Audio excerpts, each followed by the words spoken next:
7. The tendency of the subconscious is Lifeward.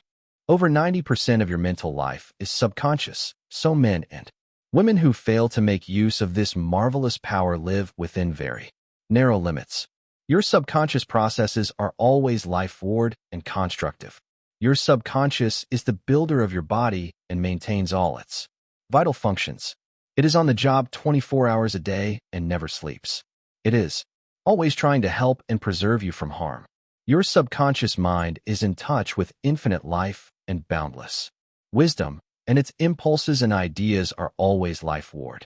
The great aspirations, inspirations, and visions for a grander and nobler life spring from the subconscious. Your profoundest convictions are those you cannot argue about rationally because they do not come from your conscious mind. They come from your subconscious mind. Your subconscious speaks to you in intuitions, impulses, hunches, intimations, urges, and ideas, and it is always telling you to rise, transcend, grow, advance, adventure, and move forward to greater heights. The urge to love, to save the lives of others comes from the depths of your subconscious. For example, during the Great San Francisco earthquake and fire of April 18, 1906, invalids and cripples, who had been confined to bed for long periods of time, rose up and performed some of the most amazing feats of bravery and endurance. The intense desire welled up within them to save others at all costs, and their subconscious responded accordingly. Great artists, musicians, poets, speakers, and writers tune in with their subconscious powers and become animated and inspired. 4. Example, Robert Louis Stevenson, before he went to sleep, used to charge his subconscious with the task of evolving stories for him.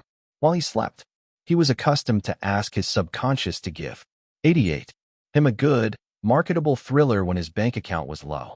Stevenson said the intelligence of his deeper mind gave him the story, piece by piece, like a serial.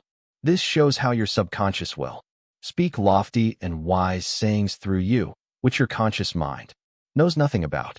Mark Twain confided to the world on many occasions that he never worked in his life. All his humor and all his great writings were due to the fact that he tapped the inexhaustible reservoir of his subconscious mind. How the body portrays the workings of the mind. The interaction of your conscious and subconscious mind requires a similar interaction between the corresponding system of nerves. The cerebrospinal system is the organ of the conscious mind, and the sympathetic system is the organ of the subconscious mind. The cerebrospinal system is the channel through which you receive conscious perception by means of your 5 physical senses and exercise control over the movement of your body. This system has its nerves in the brain, and it is the channel of your volitional and conscious mental action.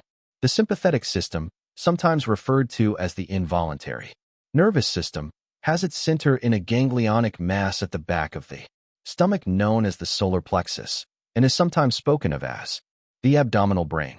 It is the channel of that mental action which unconsciously supports the vital functions of the body. The two systems may work separately or synchronously.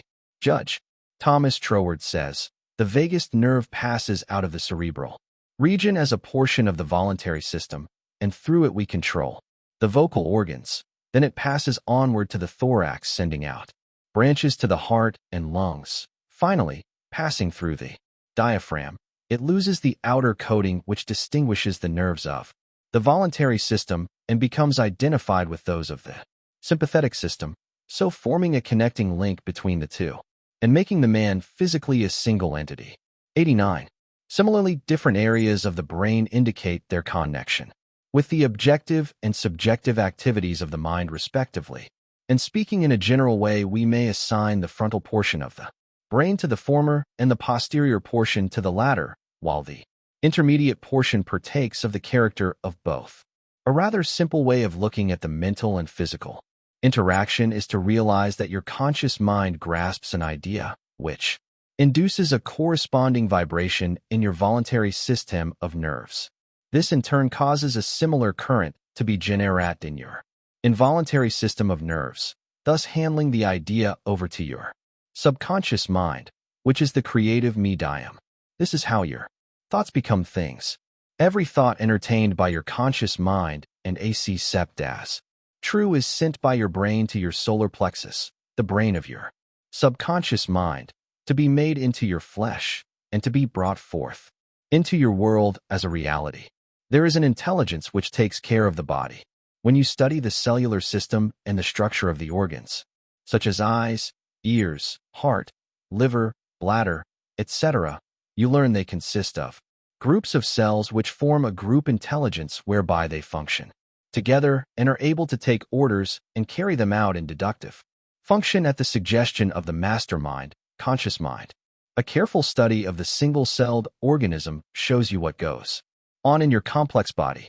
Though the monocellular organism has no organs, it still gives evidence of mind action and reaction performing the basic functions of movement, alimentation, assimilation, and elimination.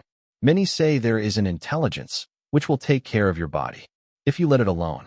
That is true, but the difficulty is that the conscious mind always interferes with its five sense evidence based on outer appearances, leading to the sway of false beliefs, fears, and mere opinion. When fear, false beliefs, and negative patterns are made to register in your subconscious mind through psychological, emotional 90 conditioning, there is no other course open to the subconscious mind except to act on the blueprint specifications offered it. The subconscious mind works continually for the common good.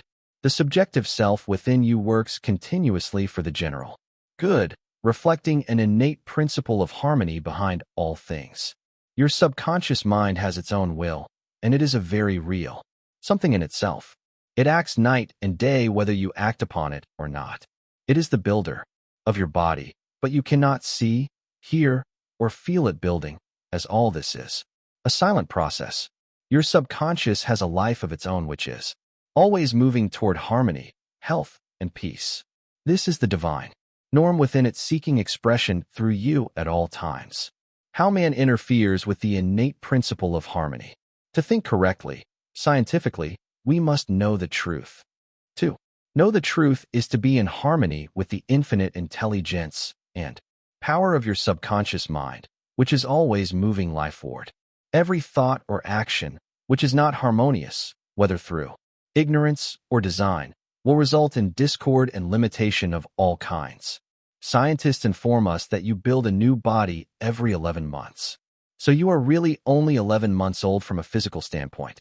If you build defects back into your body by thoughts of fear, anger, jealousy, and ill will, you have no one to blame but yourself. You are the sum total of your own thoughts. You can keep from entertaining negative thought and imagery. The way to get rid of darkness is with light. The way to overcome cold is with heat. The way to overcome the negative thought is to substitute the good thought. Affirm the good, and the bad will vanish. Why it's normal to be healthy, vital, and strong, it's abnormal to be sick. The average child born into the world is perfectly healthy with all its organs functioning perfectly. This is the normal state, and we, 91, should remain healthy, vital, and strong. The instinct of self-preservation is the strongest instinct of your nature, and it constitutes a most potent, ever-present, and constantly operative truth inherent in your nature. It is, therefore, obvious that all your thoughts, ideas, and beliefs must operate with greater potentiality when they are in harmony with the innate life principle in you, which is forever seeking to preserve and protect you along all lines. It follows from this that normal conditions can be restored with greater ease and certainty than abnormal conditions can be induced. It is abnormal to be sick. It simply means you are going against the stream of life and thinking negatively. The law of life is the law of growth. All nature testifies to the operation of this law by silently, constantly expressing itself in the law of growth. Where there is growth and expression, there must be life. Where there is life, there must be harmony.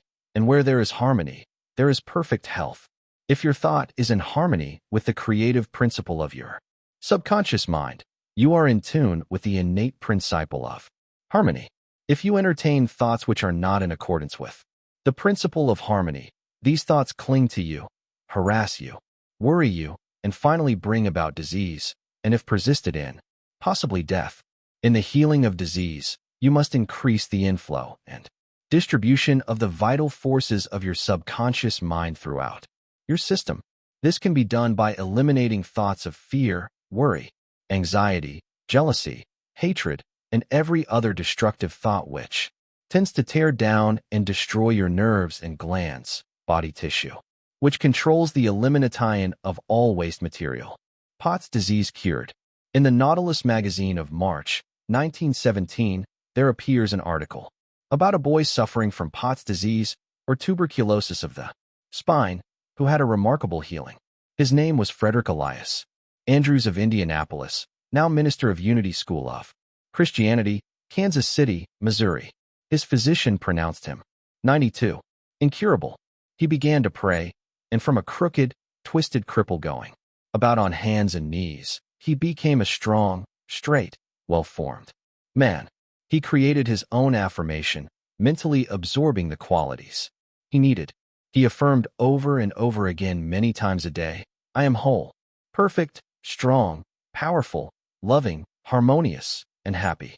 He persevered and said that this prayer was the last utterance on his lips at night and the first in the morning. He prayed for others also by sending out thoughts of love and health. This attitude of mind and way of prayer returned to him multiplied many times. His faith and perseverance paid off with big dividends. When thoughts of fear, anger, jealousy, or envy drew his attention, he would immediately start his counteracting force of affirmation going in his mind. His subconscious mind responded according to the nature of his habitual thinking. This is the meaning of the statement in the Bible, go thy way, thy faith hath made thee whole. Mark 10:52. How faith in your subconscious powers makes you whole. A young man who came to my lectures on the healing power of the subconscious mind had severe eye trouble, which his doctor said necessitated an operation. He said to himself, my subconscious made my eyes, and it can heal me. Each night, as he went to sleep, he entered into a drowsy, meditative state, the condition akin to sleep. His attention was immobilized and focused on the eye doctor. He imagined the doctor was in front of him, and he plainly heard, or imagined he heard, the doctor saying to him, a miracle has happened. He heard this over and over again, every night for perhaps 5 minutes or so before going to sleep. At the end of 3 weeks, he again went to the ophthalmologist who had previously examined his eyes, and the physician said to this man, this is a miracle. What happened? This man impressed his subconscious mind using the doctor as an instrument or a means of convincing it or conveying the idea. 93. Through repetition, faith, and expectancy, he impregnated his subconscious mind. His subconscious mind made his eye, within it, was the perfect pattern, and immediately it proceeded to heal the eye. This is another example of how faith in the healing power of your subconscious can make you whole. Pointers to review. 1. Your subconscious is the builder of your body and is on the job 24 hours a day. You interfere with its life-giving patterns by negative thinking. 2. Charge your subconscious with the task of evolving and answer to any problem prior to sleep, and it will answer you. 3. Watch your thoughts. Every thought accepted as true is sent by your brain to your solar plexus, your abdominal brain, and is brought into your world as a reality. 4.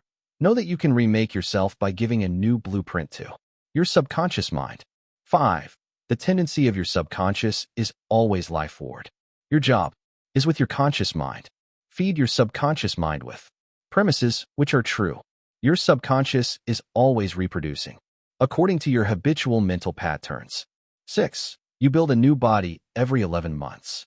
Change your body by changing your thoughts and keeping them changed. 7. It is normal to be healthy. It is abnormal to be ill.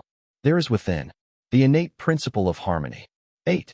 Thoughts of jealousy, fear, worry, and anxiety tear down and destroy your nerves and glands, bringing about mental and physical diseases of all kinds. 9. What you affirm consciously and feel as true will be made manifest in your mind, body, and affairs. Affirm the good and enter into the joy of living.